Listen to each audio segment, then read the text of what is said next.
uqsim biyawmil qiyamah wala uqsim bin nafsil lawamah ayaksabu al-insanu.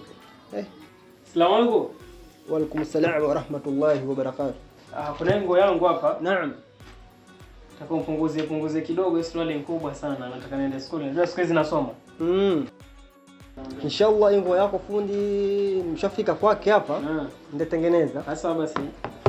Ni swali ndio hiyo. Pime. Ngoja kwanza niangalie fit yangu hapa jua. Hizi vitu anaikauka alafu baadaye anikoroge. Aka.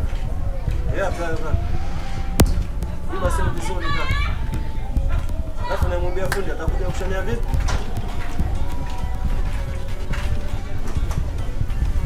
Jana. Vipi umeacha simu zako hapa na pesa? Fundi. Naam. Salamu alaykum. Wa alaykum salam. Hebu njoo kijana. Customer wangu vipi? Kasahau simu zake hakuna pesa vipi? Anareka nini? Basi kabeba radio, kabeba makasi, si mtafanya nini? La ilaha illa Allah Muhammadar Rasulullah. Hebu njooni kidogo. Hata ndio kwa fundi leo. Subhanallah, kijana mzuri, mtakatifu, barabara shabab. Mungu akujalia na mwili wako. Kumbe mwizi. Unakuja kunibia vitu kama hivi itakufanya kitu gani? Hata muogopi Mungu.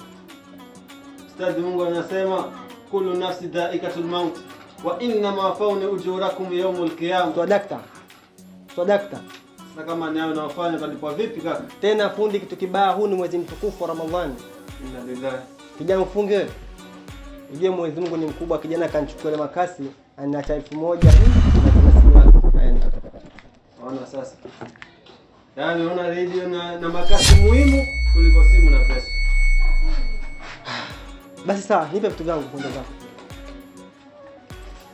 Poa sana. Karibu sana.